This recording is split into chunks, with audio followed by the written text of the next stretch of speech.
अजीत पवार, आप इतने साल से सत्ता में थे ना, तो आपने विकास नहीं किया। आप 4 बार डिप्टी सीएम रहे। अभी मैं वो उनका पार्टी का अंदरूनी मामला है। आप 20 साल से भी ज्यादा समय तक मंत्री रहे, तो आपने विकास नहीं किया।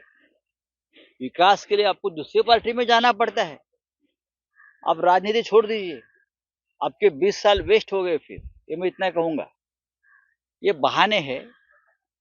ये सब डरे हुए लोग हैं, अपनी प्रॉपर्टी बचाने के लिए और जेल जाने से बचाने के लिए पार्टी छोड़ते हैं। विकास का नाम लेना ये बहुत बड़ी भूल है वो लोगों की। उसका मतलब आपने 20-25 साल सत्ता में रहे, कुछ किया ही नहीं। आपको मोदी के नाम पर विकास की बात आप करते हो, छोड़ दीजिए, क्या उसमें। ठीक है, आज से विधानसभा का सेशन शुरू हो रहा है, उसमें चर्चा होगी। अब जो हो रहा है महाराष्ट्र में, लॉ एंड ऑर्डर का सवाल है। गृह मंत्री देवेंद्र जी है, ये उनकी जिम्मेदारी है, उनके सरकार की जिम्मेदारी है। लेकिन महाराष्ट्र का सामाजिक सोशल इंजीनियरिंग पूरी तरह से बिगड़ गया है फडणवीस के कार्यकाल में। इस प्रकार की, देखिए, इस प्रकार की धमकी की भाषा महाराष्ट्र में या देश में अगर कोई करता है, तो सरकार चाहे किसी की भी हो, वो उस बारे में कार्रवाई करेगी। मैं उसके बारे में बात नहीं करूंगा। लेकिन ये नौबत क्यों आई है हमारे राज्य में? किसने ये किया है सब? कौन जिम्मेदार है? एक बड़ा समाज है, मराठा समाज। मनोज जरांगे पाटिल उनके लिए, उनके हक है आरक्षण का, उनके लिए वो लड़ाई कर रहे हैं। उनको लगता है सरकार ने हमको चीटिंग किया है, फंसाया है, और उसके वजह से वो गुस्से में है। बात ऐसी है, मनोज जरांगे पाटिल एक बात कहता है कि उनकी भाषा का इस्तेमाल ठीक नहीं है। लेकिन महाराष्ट्र में जो बीजेपी के लोग हैं, भाड़े के तट्टू है, उनकी भाषा कैसी है आपने देखी? पुलिस के बारे में क्या बोलते हैं, अपने अपोजिशन के बारे में किस भाषा का इस्तेमाल करते हैं। हाँ, अब जरांगे जी ने एक बात कही है तो आपको बहुत बुरा लगता है, लेकिन आपके लोग किस प्रकार की भाषा का इस्तेमाल कर रहे हैं महाराष्ट्र में? बघा, मनोज जरांगे पाटील यांच्या बाबतीमध्ये महाराष्ट्रामध्ये एक चिंतेचं वातावरण आहे। आरक्षणाबाबतीत 10% आरक्षण वाढवलं, विधिमंडळानं कायदा पास केला, पण हे आरक्षण टिकेल का? अशा प्रकारची भूमिका मनोज जरांगे पाटील यांची आहे आणि ती योग्य आहे। त्याच्यामुळे देवेंद्र फडणवीस, एकनाथ शिंदे, अजित पवार यांनी त्यांना आश्वस्त केलं पाहिजे की जर हे 10% आरक्षण टिकलं नाही तर आम्ही राजीनामे देऊ, आम्ही तुम्हाला खात्रीनं सांगतो आरक्षण टिकेल। हे त्यांना असं अभिवचन दिलं पाहिजे, तरच हा प्रश्न सुटेल। आता काल जरांगे पाटील यांनी जी भूमिका घेतली मुंबईत येण्याची, ती त्यांची किंवा त्यांच्या संघटनेची, त्यांच्या समाजाची भूमिका आहे। फडणवीसांनी प्रश्न केलेला आहे, यामागचा बोलवता धनी कोण आहे? ते गृहमंत्री आहेत स्वतः। जर त्यांना ह्या मागचा बोलवता धनी कोण माहीत नसेल, तर त्यांनी गृहमंत्री पदाचा राजीनामा द्यावा। हे सगळं घडवणारे कोण आहेत? हे तुमच्या सरकारचा हिस्सा आहेत का? तुमच्या आजूबाजूला कोणी बसले आहेत का, ज्यांना महाराष्ट्र अस्थिर अस्वस्थ करून काही वेगळं राजकारण करायचं आहे? गृहमंत्री म्हणजे तुम्हाला जमत नसेल, मग गृहमंत्री पद तुमच्याकडे असून काय फक्त गोट्या खेळायला आहे? आणि जरांगे पाटलांच्या बाबतीत जर माहिती हवी असेल, त्यांचे फोन वगैरे नक्कीच टॅप केले असतील, त्यासाठी रश्मी शुक्लांना बसवलाय, अनुभवी आहेत त्या या बाबतीत। कोण कोणाला फोन करताय, कोण कोणाशी बोलताय, कोण कोणाला सपोर्ट करताय, हे या राज्यामध्ये रश्मी शुक्ला डीजी यांच्यापेक्षा जास्त कोणाला माहित असणार। त्याच्यामुळे गृहमंत्र्यांनी आपल्या ज्या अनुभवी डीजी आहेत या संदर्भात त्यांच्याशी चर्चा केली पाहिजे की या मागचा बोलवता धनी कोण आहे, कोण कोणाला फोन करताय? ते फोन करणारे आपल्या सरकारमध्ये आहेत का? ते काही काड्या लावतायत का? ते महाराष्ट्र पेटवायला निघाले आहेत का? या संदर्भात जर राज्याच्या गृहमंत्र्यांकडे माहिती नसेल, तर मला असं वाटतं हे राज्याचं दुर्दैव. ही बहुतेक ही जी भाषा आहे, ही भारतीय जनता पक्षाकडून घेतलेली दिसते. जरांगे पाटील हे एक साधे कार्यकर्ते आहेत. जरांगे पाटील एक गावातले कार्यकर्ते आहेत, ग्रामीण भागातले कार्यकर्ते आहेत. त्यांच्या भाषेकडे लक्ष देऊ नका. त्यांच्या भावना समजून घ्या, इतकंच मी म्हणेन. ते काय फार व्हाईट कॉलर मुंबईतले नेते नाही आहेत, ते गावाकडले नेते आहेत. त्यांची भाषा काय, तुमच्याकडे भाजपमध्ये जे सुशिक्षित नेते कडक इस्त्रीचे, बरं का, त्यांच्या भाषेकडे लक्ष द्या. त्यांची कोणत्या प्रकारची भाषा आहे? एकमेकाला संपवण्याची भाषा आहे, पोलिसांसंदर्भातली काही भाषा आहे, हा खतम करण्याची भाषा आहे. ही भारतीय जनता पक्षाची भाषा. या राज्यात भाषेची संस्कृती आणि संस्कार जर कोणी बिघडवला असेल, तर तो देवेंद्र फडणवीस यांच्या नेतृत्वाखालील भारतीय जनता पक्षाच्या एका टोळीनं बिघडवलेला आहे. नाहीतर हा महाराष्ट्र अत्यंत सलोख्यानं वागणारा, सुसंस्कृत आणि संस्कारी असा महाराष्ट्र. पण फडणवीस यांच्याकडे या राज्याची सूत्र गेल्यापासून या महाराष्ट्राची अवस्था ही अत्यंत खराब झालेली आहे. भारतीय जनता पक्षाच्या प्रचाराचा तोच मुद्दा असेल. विकासाचा मुद्दा कुठे? अजित पवारांनी जे पत्र लिहिलेलं आहे, विकासासाठी मोदींकडे गेलो. आता बहुतेक अजित पवार, एकनाथ शिंदे, देवेंद्र फडणवीस यांना सुद्धा समुद्रात डुबकी मारून स्कुबा ड्रायव्हिंग करावं लागेल, कारण ते सगळे मोदीचे फॉलोअर्स आहेत.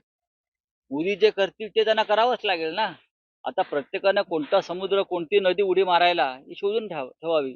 अजित पवार कदाचित धरणात उडी मारतील असं कोण म्हणतंय? हा, मग करू द्या ना त्यांना. तुमच्या पक्षाची चिंता व्हा तुम्ही, आमच्या पक्षाची चिंता वाहू नका. आमची मशाल आणि आमची तुतारी, बरं का, आणि हात, या तिघांचं जे मनोमिलन आहे आणि वंचित बहुजन आघाडी आमचा साथीला आहे. आम्ही चौघे मिळून या महाराष्ट्रात परिवर्तन करू आणि देशातही परिवर्तन करू. आणि ह्याची जर आपल्याला भीती वाटत असेल, तर तुम्ही आत्ताच राजकारणातून निवृत्त व्हा. आज पुण्यामध्ये अनेक कार्यक्रम माझे आहेत पक्षाचे, पण संध्याकाळी शिवसेनेचे माजी खासदार गजानन बाबर यांच्या स्मृतिग्रंथाचं प्रकाशन आहे, त्यांच्या संदर्भात एक कार्यक्रम आहे. गजानन बाबर हे सगळ्याच पक्षातले प्रिय नेते होते. त्याच्यामुळे अनेक पक्षांचे नेते त्या मंचावरती उपस्थित आहेत. मी असेल, माननीय पवार साहेब आहेत, इतर काही पक्षाचे नेते आहेत. जब पुलवामा में हमला हुआ था, तब प्रधानमंत्री जिम कॉर्बेट में फोटोग्राफी का आनंद ले रहे थे, शूटिंग का आनंद ले रहे थे, बराबर.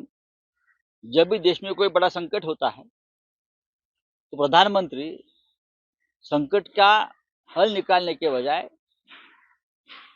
ऐसे जगह पे होते हैं, वहां अपना जिंदगी का आनंद लेते हैं. बाकी लोग मरे, जवान जय किसान, ये नारा तो खत्म कर दिया. जब पुलवामा का हमला हुआ तो जिम कार्बेट में थे, और जब किसान आंदोलन कर रहे हैं, गोलियां खा रहे हैं, तो स्कूबा ड्राइविंग का आनंद ले रहे हैं. यही विकास है उनका, यही देशभक्ति है उनकी. राहुल गांधी जी को आप टोकते हो ना, या और नेताओं को टोकते हो, आप ये करते हो, आप क्या करते हो मुझे बताइए. आता असं आहे की ज्यांच्या मनात जे स्वतःच बांडगुळ आहेत. आता बरं, हे बांडगुळ कोणाचे आहेत? हे बांडगुळ पवार आणि मिंदे गटाचे बांडगुळ आहेत. हे त्यांना लटकलेला भारतीय जनता पक्ष आहे. स्वतःच्या हिमतीवरती एवढी त्यांची जर भरोसा असता, तर असे लहान लहान पक्ष फोडून अशी आघाडी बनवली नसती. अपवित्र हे असे शेलार वगैरे काय बोलतात? त्यांच्या पक्षात काय चाललंय जरा समजून घ्या. भारतीय जनता पक्षामध्ये सध्या अंतर्गत टोळीयुद्ध सुरू आहे आणि लवकरच त्या टोळीयुद्धाचा भडका उडणार. मी आता सांगतो, हे सगळं वरवर दिसतंय. भारतीय जनता पक्ष हा एक पॉलिटिकल अंडरवर्ल्ड आहे आणि लवकरच इथे टोळी युद्धाचा भडका झाल्याशिवाय राहणार नाही. शिवसेनेला वीर सावरकरांचा विषय कदापि पडू शकत नाही. आज सावरकरांचा स्मृतिदिन आहे आणि आम्ही त्यांचं स्मरण करतो, सदैव स्मरण करतो. सावरकर हे आमचे कायम आदर्श राहिले आणि राहतील. वीर सावरकरांपासून शिवसेनेनं कायम प्रेरणा घेतली. मग ती राष्ट्रभक्तीची असेल, लढण्याची असेल, हिंदुत्वाची असेल. आणि सावरकर हे या स्वातंत्र्य लढ्यातील क्रांतिकारकांचे महामेरू होते आणि त्यांचं ते स्थान कायम राहील. भारतीय जनता पक्षाच्या सरकारनं गेल्या महिन्यामध्ये घाऊक स्वरूपात होलसेलामध्ये भारतरत्न वाटले, चरणसिंगांपासून ते नरसिंहरावांपर्यंत. पण ज्यांना सावरकरांचं विस्मरण झालं त्यांनी आमच्याकडे बोट दाखवू नये. आम्ही सावरकरांचे खरे भक्त. देशभरामध्ये इंडिया आघाडीच्या जागा वाटपाचा फॉर्म्युला जवळजवळ पूर्ण झाला. अनेक ठिकाणी जागा वाटप जाहीर झालं. महाराष्ट्रामध्ये उद्या दुपारनंतर आमची बैठक सुरू होईल आणि मला असं वाटतं की शिवसेना, काँग्रेस, राष्ट्रवादी आणि वंचित बहुजन आघाडी असे आम्ही एकत्र बसून 27 आणि 28 या 2 दिवसामध्ये आम्ही अंतिम मसुदा तयार करू. बघा, असं बाळासाहेब हे या महाराष्ट्राच्या राजकारणात एक ज्येष्ठ नेते आहेत. ते एकमेकाशी दूरध्वनीवरून बोलत असतात आम्ही सगळे, तरी ते पत्र लिहितात.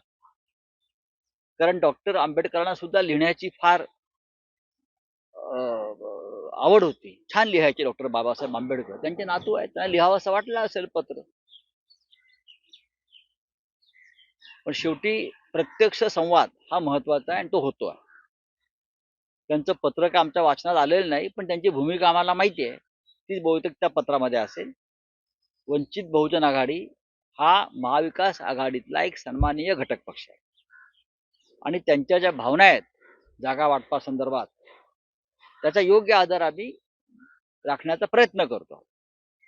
कारण या महाराष्ट्रामध्ये हुकुमशाहीचा पराभव करणं, भाजपचा पराभव करणं देशभरात ही ॲडव्होकेट प्रकाश आंबेडकरांची भूमिका आहे, तीच आमची भूमिका आहे. आणि ह्याच कार्यासाठी देशभरातले सगळे पक्ष एकत्र येत आहेत.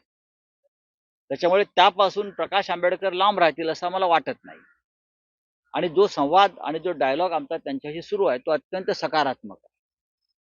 प्रकाश आंबेडकर आणि त्यांच्या वंचित बहुजन आघाडीशी महाविकास आघाडीचे अत्यंत उत्तम संबंध आहेत. आंबेडकरी जनता पूर्णपणे महाविकास आघाडीच्या पाठीशी राहील आणि महाराष्ट्रातल्या परिवर्तनामध्ये वंचित बहुजन आघाडीची साथ आम्हाला मिळणार आहे. जागा वाटपाचा फॉर्म्युला जसा ठरलेलाच आहे. ज्याच्या जागा जिंकलेल्या आहेत त्याच्यावर चर्चा होणार नाही. ज्या जागा भारतीय जनता पक्षाकडे या क्षणी आहेत त्याचं वाटप होईल आणि त्यानुसार सगळं ठरत आहे.